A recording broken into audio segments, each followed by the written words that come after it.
Hi, in this tutorial I'm going to show you how to add a diagram to presentation in Google Slides. So if you want to insert a diagram, you need to go to the slide where you want to insert it. So for example, I would like to insert it on the first slide with the white background. It is the empty slide, of course. And now we need to go to Insert tab and we need to go to Diagram. You have here different types of diagrams which you can insert in your presentation. So for example, I'm going to select here Hierarchy diagram.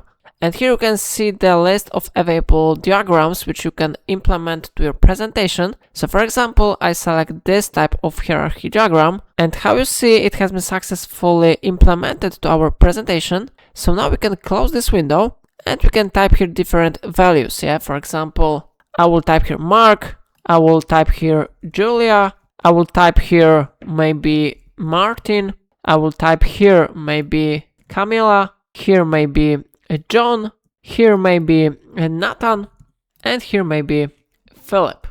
Okay, so in this way we have created a really simple hierarchy diagram in Google Slides. If I helped you to do it, remember to like this tutorial and subscribe my channel. Please let me know in comment if it solves your problem.